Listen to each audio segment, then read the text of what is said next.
ആകാശവാണി.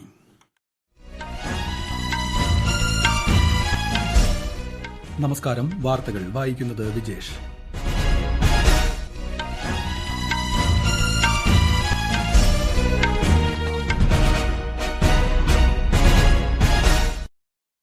പ്രധാന വാർത്തകൾ. മഹാകവി അക്കിത്തം അന്തരിച്ചു. 20-ാം നൂറ്റാണ്ടിന്റെ ഇതിഹാസത്തിന് വിടചൊല്ലി സാംസ്കാരിക ലോകം.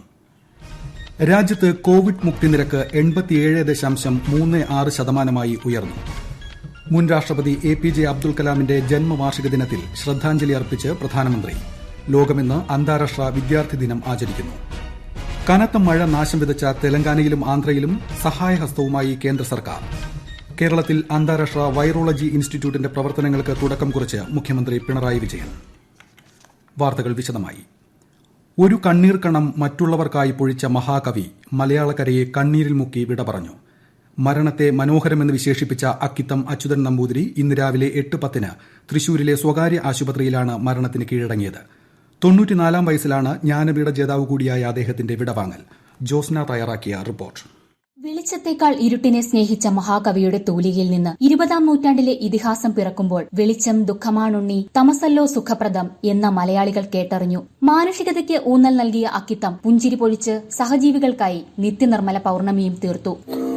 ഒരു കണ്ണീർ കണം മറ്റുള്ളവർക്കായി ഞാൻ പൊഴിക്കവേ ഉദിക്കയാണ് എന്നാത്മാവിൽ 1000 സൗരമണ്ഡലം.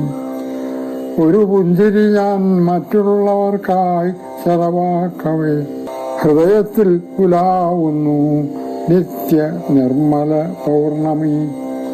1926 മാർച്ച് 18 പാലക്കാട് ജില്ലയിലെ കുമരനെല്ലൂരിൽ അമേറ്റിക്കര അക്കിത്തത്ത് മനയിൽ ജനനം. 8-ാം വയസ്സു മുതൽ കവിത എഴുതി തുടങ്ങി. വലിയ പ്രതിഭകൾക്കൊപ്പം പൊന്നാനി കളരിയിൽ അംഗമായത് അക്കിത്തത്തിലെ കവിയെ ഉണർത്തി ദേശീയ പ്രസ്ഥാനത്തിന്റെ ഭാഗമാകാനും അദ്ദേഹത്തിന് കഴിഞ്ഞു. VT ഭട്ടതിരിപ്പാടിനോടൊപ്പം സാമുദായ നവീകരണ യജ്ഞത്തിൽ പങ്കാളിയായ അക്കിത്തം കേരള നവോത്ഥാന ചരിത്രത്തിന്റെ ഭാഗം കൂടിയാണ്. 1956 കോഴിക്കോട് ആകാശവാണിയിൽ സ്ക്രിപ്റ്റ് റൈറ്ററായി ജോലിയിൽ പ്രവേശിച്ച അദ്ദേഹം 1985 വിരമിച്ചു. ഇടിഞ്ഞുപൊളിഞ്ഞ ലോകം, ഒരു കുല മുന്തിരിഞ്ഞ, ഒരു കുടന്ന നിലാവ്, മനസാക്ഷിയുടെ പൂക്കൾ, മധുവിധു, അരങ്ങേറ്റം, മനോരഥം, വെണ്ണക്കല്ലിന്റെ കഥ തുടങ്ങിയവയാണ് പ്രധാന കൃതികൾ. 2008 എഴുത്തച്ഛൻ പുരസ്കാരവും നേടുകയുണ്ടായി. 2017 രാജ്യം പത്മശ്രീ നൽകി ആദരിച്ചു. 2019 നവംബറിൽ 93-ാം വയസ്സിലാണ് ജ്ഞാനപീഠ പുരസ്കാരം അദ്ദേഹത്തെ തേടിയെത്തിയത്. News desk, Akashvani. അക്കിത്തത്തിന്റെ വേർപാടിൽ ഗവർണർ ആരിഫ് മുഹമ്മദ് ഖാൻ, മുഖ്യമന്ത്രി പിണറായി വിജയൻ എന്നിവർ അനുശോചനം രേഖപ്പെടുത്തി. ഭാരതീയ സാഹിത്യത്തിന്, വിശേഷിച്ച് മലയാള കവിതയ്ക്ക് തീരാ നഷ്ടമാണ് മഹാകവിയുടെ ദേഹവിയോഗമെന്ന് ഗവർണർ പറഞ്ഞു. ഉദാത്ത മനുഷ്യസ്നേഹത്തിന്റെ മഹാകവിയായിരുന്നു അക്കിത്തമെന്ന് മുഖ്യമന്ത്രി അഭിപ്രായപ്പെട്ടു. കാലത്തെ അതിജീവിക്കുന്ന സാഹിത്യകാരനായിരുന്നു അദ്ദേഹമെന്ന് സ്പീക്കർ P. ശ്രീരാമകൃഷ്ണൻ അനുസ്മരിച്ചു. പ്രതിപക്ഷ നേതാവ് രമേശ് ചെന്നിത്തലയും അനുശോചനം രേഖപ്പെടുത്തി. രാജ്യത്ത് കോവിഡ് മുക്തി നിരക്ക് ക്രമാനുഗതമായി വർദ്ധിച്ച് 87.36%-ലെത്തി. 24 മണിക്കൂറിനിടെ 81,500-ഓളം പേരാണ് രോഗമുക്തരായത്. സുഖം പ്രാപിച്ചവരുടെ എണ്ണം 63,83,000 കടന്നു. മരണനിരക്ക് 1.52%-മായി. ഇതുവരെ 1,11,000-ഓളം പേരാണ് മരിച്ചത്. നിലവിൽ 8,12,000-ഓളം പേരാണ് ചികിത്സയിൽ കഴിയുന്നത്. കോവിഡ് പരിശോധനയിൽ ഇന്ത്യയ്ക്ക് മികച്ച പുരോഗതി. കഴിഞ്ഞ 24 മണിക്കൂറിനുള്ളിൽ രാജ്യത്ത് 11,36,000 സാമ്പിൾ പരിശോധിച്ചു. ഇതോടെ ആകെ പരിശോധന 9,12,00,000-ഓളമായി ഉയർന്നു. പ്രതിദിന പരിശോധന 15 ലക്ഷത്തിലെത്തി. നിലവിൽ രാജ്യത്തുടനീളം 1,944 ലാബുകളിലാണ് പരിശോധന നടത്തുന്നത്. രാജ്യത്തെ തിയേറ്ററുകൾ, മൾട്ടിപ്ലക്സുകൾ എന്നിവയ്ക്ക് ഇന്നു മുതൽ പ്രവർത്തനാനുമതി. 8 മാസത്തെ ഇടവേളയ്ക്ക് ശേഷമാണ് അനുമതി ലഭിച്ചത്. 50% പേർക്ക് മാത്രമാണ് പ്രവേശനം. കണ്ടെയ്ൻമെന്റ് സോണുകളിൽ പ്രവർത്തനം പാടില്ല. കേരളത്തിൽ ഇതുവരെ 2,15,149 പേർ കോവിഡിൽ നിന്നും മുക്തി നേടി. ഇന്നലെ സുഖം പ്രാപിച്ച 7,792 പേർ ഉൾപ്പെടെയാണിത്. 93,837 പേരാണ് ഇനി ചികിത്സയിലുള്ളത്. ലോകത്ത് കോവിഡ് സ്ഥിരീകരിച്ചവരുടെ എണ്ണം 3,87,00,000 കടന്നു. ഇതിൽ 2,91,00,000-ഓളം പേർ രോഗമുക്തരായി. മരണസംഖ്യ 11 ലക്ഷത്തോട് അടുക്കുകയാണ്. ഇന്ത്യയുടെ മുൻ രാഷ്ട്രപതി APJ അബ്ദുൽ കലാമിന്റെ ജന്മദിനമായ ഇന്ന് അന്താരാഷ്ട്ര വിദ്യാർത്ഥി ദിനമായി ആചരിക്കുന്നു. ജനങ്ങൾക്കും ഭൂമിക്കും അഭിവൃദ്ധിക്കും സമാധാനത്തിനുമായുള്ള പഠനം എന്നതാണ് ഇത്തവണത്തെ ദിനാചരണ പ്രമേയം.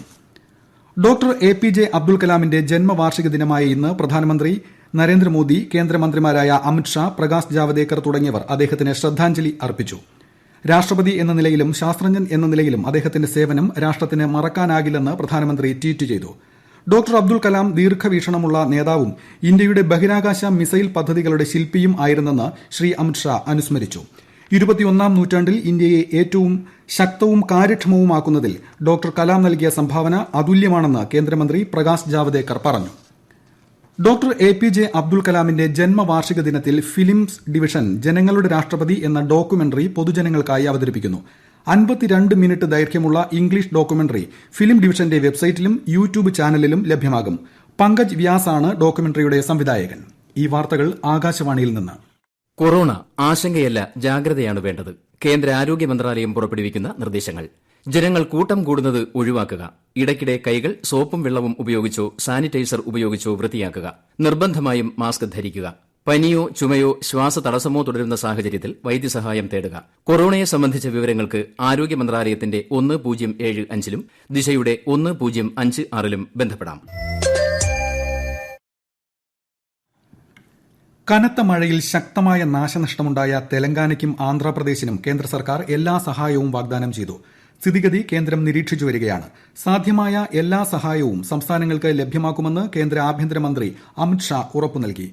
കനത്ത മഴ ഹൈദരാബാദിലും സമീപ പ്രദേശങ്ങളിലും വൻ നാശനഷ്ടമാണ് ഉണ്ടാക്കിയത്. ജനവാസ മേഖലകളിൽ വെള്ളപ്പൊക്കമുണ്ടായി. ദുരിതാശ്വാസ പ്രവർത്തനങ്ങൾക്ക് സൈന്യവും കേന്ദ്ര ദുരന്ത പ്രതികരണ സേനാംഗങ്ങളും രംഗത്തുണ്ട്. നൂറുകണക്കിന് ആളുകളെ ഇന്നലെ രാത്രി സുരക്ഷിത സ്ഥാനങ്ങളിലേക്ക് മാറ്റി. 3 ദിവസത്തിനിടെ കനത്ത മഴയിൽ മരിച്ചവരുടെ എണ്ണം 18ആയി. മഹാരാഷ്ട്രയുടെ തീരപ്രദേശങ്ങളിലും താനെ, പാൽഘർ ജില്ലകളിലും ഇടിയോടുകൂടിയ കനത്ത മഴയും കാറ്റുമുണ്ടാകാൻ സാധ്യതയുണ്ടെന്ന് കേന്ദ്ര കാലാവസ്ഥാ നിരീക്ഷണ കേന്ദ്രം മുന്നറിയിപ്പ് നൽകി. ഇന്ന് ഓറഞ്ച് അലർട്ടും നാളെ റെഡ് അലർട്ടും നൽകിയിട്ടുണ്ട്. ഇന്നലെ രാത്രി പെയ്ത ശക്തമായ മഴയിൽ മുംബൈ നഗരത്തിലെയും സമീപ പ്രദേശങ്ങളിലെയും താഴ്ന്ന മേഖലകൾ വെള്ളത്തിനടിയിലായി. തിരുവനന്തപുരം തോന്നയ്ക്കൽ ലൈഫ് സയൻസ് പാർക്കിലെ അന്താരാഷ്ട്ര വൈറോളജി ഇൻസ്റ്റിറ്റ്യൂട്ടിന്റെ ആദ്യഘട്ട പ്രവർത്തനോദ്ഘാടനം മുഖ്യമന്ത്രി പിണറായി വിജയൻ നിർവഹിച്ചു. ഡയഗ്നോസ്റ്റിക് ലാബും റിസർച്ച് ലാബും ഉൾപ്പെടെ ആദ്യഘട്ടത്തിലെ പ്രവർത്തനത്തിന് വേണ്ട എല്ലാ ഉപകരണങ്ങളും സജ്ജമാക്കിയിട്ടുണ്ട്.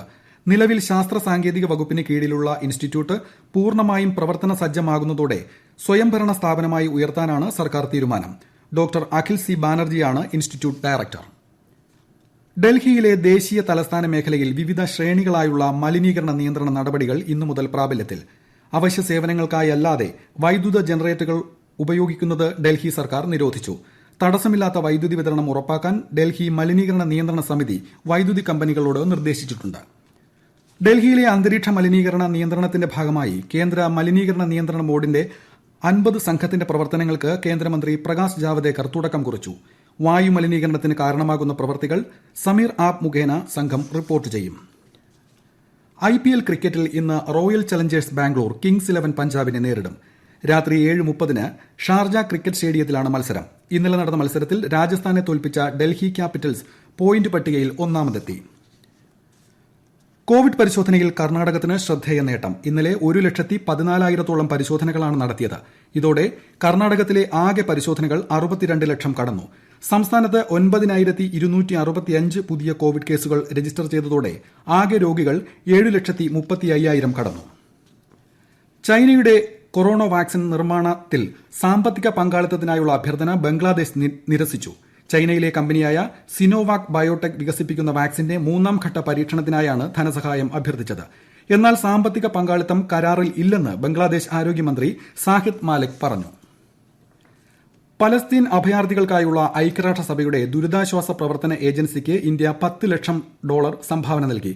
വിദ്യാഭ്യാസം, ആരോഗ്യ പരിരക്ഷ, ദുരിതാശ്വാസ സാമൂഹിക സേവനങ്ങൾ ഉൾപ്പെടെയുള്ള പ്രവർത്തനങ്ങൾക്ക് ഇത് സഹായകമാകും. G20 രാജ്യങ്ങളിലെ ധനമന്ത്രിമാരുടെയും സെൻട്രൽ ബാങ്ക് ഗവർണർമാരുടെയും യോഗത്തിൽ ധനമന്ത്രി നിർമ്മല സീതാരാമൻ വീഡിയോ കോൺഫറൻസിംഗിലൂടെ പങ്കെടുത്തു. ലോകത്തെ പൂർവ്വസ്ഥിതിയിലേക്ക് നയിക്കാൻ ഉതകുന്ന പദ്ധതികളിലെ ആരോഗ്യ സാമ്പത്തിക ലക്ഷ്യങ്ങൾ സന്തുലിതമാക്കേണ്ടതിന്റെ ആവശ്യകത അവർ ചൂണ്ടിക്കാട്ടി. പ്രധാന വാർത്തകൾ വീണ്ടും. മഹാകവി അക്കിത്തം അന്തരിച്ചു. 20ാം നൂറ്റാണ്ടിന്റെ ഇതിഹാസത്തിന് വിടചൊല്ലി സാംസ്കാരിക ലോകം. രാജ്യത്ത് കോവിഡ് മുക്തിനിരക്ക് 87.36% ഉയർന്നു. മുൻ രാഷ്ട്രപതി ഡോക്ടർ APJ അബ്ദുൽ കലാമിന്റെ ജന്മവാർഷിക ദിനത്തിൽ ശ്രദ്ധാഞ്ജലി അർപ്പിച്ച് പ്രധാനമന്ത്രി. ലോകം ഇന്ന് അന്താരാഷ്ട്ര വിദ്യാർത്ഥി ദിനം ആചരിക്കുന്നു. കനത്ത മഴ നാശം വിതച്ച തെലങ്കാനയിലും ആന്ധ്രയിലും സഹായഹസ്തവുമായി കേന്ദ്ര സർക്കാർ. കേരളത്തിൽ അന്താരാഷ്ട്ര വൈറോളജി ഇൻസ്റ്റിറ്റ്യൂട്ടിന്റെ പ്രവർത്തനങ്ങൾക്ക് തുടക്കം കുറിച്ച് മുഖ്യമന്ത്രി പിണറായി വിജയൻ. വാർത്തകൾ കഴിഞ്ഞു. ഈ നിലയത്തിൽ നിന്നുള്ള വാർത്താ പ്രക്ഷേപണം ഇനി വൈകിട്ട് 6:30.